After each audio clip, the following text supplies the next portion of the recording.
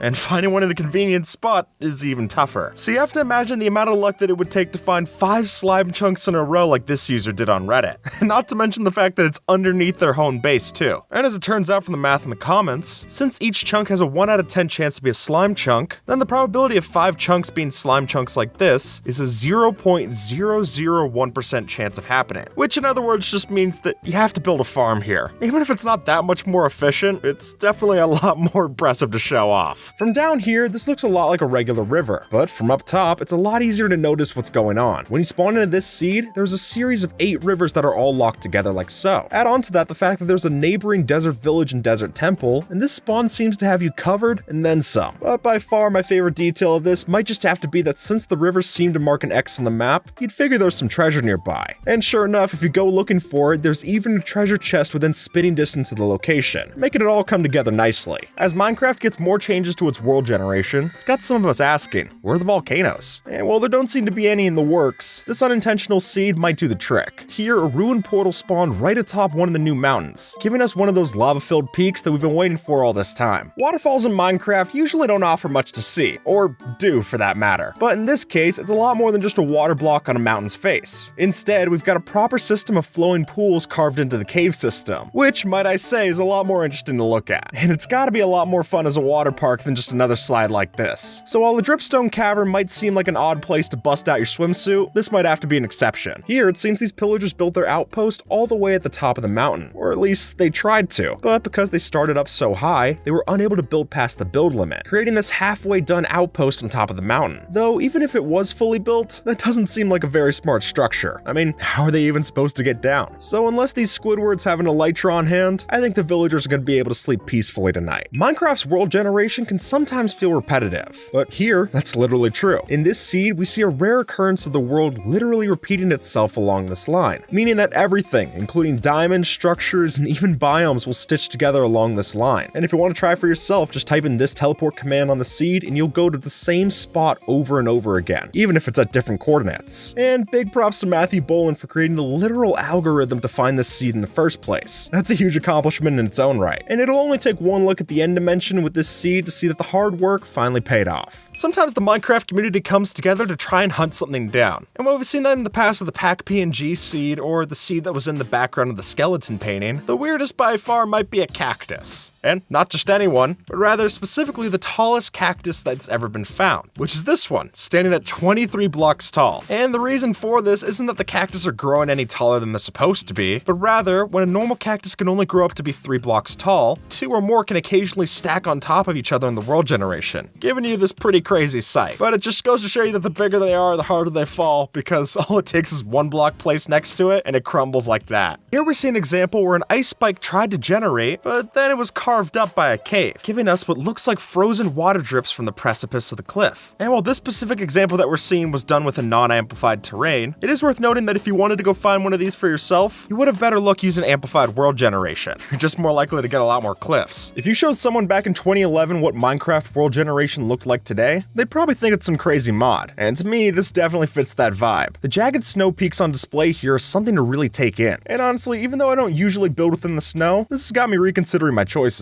Exploring the new caverns found in the 1.18 world generation is a fun endeavor for sure, but having to check for creepers and skeletons behind your back every 5 seconds is not as much. So to play on the safer side and get a change of venue, this Mushroom Fields cavern seems like a better pick. Here we get that same expansive cave to explore, but in a biome where only bats can spawn in the dark below. And folks, that's basically free spawn proofing, which trust me, will be much appreciated the next time that you go looking for ores. Finding a dungeon is a lucky break, so finding 5 of them is real jackpot material. Here we spawn in lucky enough to find multiple of the things right underneath our world spawn, which would be crazy by itself, but we've also got quite the variety, with 2 skeletons, 2 zombies, and even a spider spawner to choose from, proving that if you're willing to dig to the bottom of the world, there's plenty here to make a record-setting design. And for any technical players out there, I for one would love to see how optimized this could be as a farm. And with that folks, YouTube thinks that you might like this video, so see if they're right and have a good one, alright?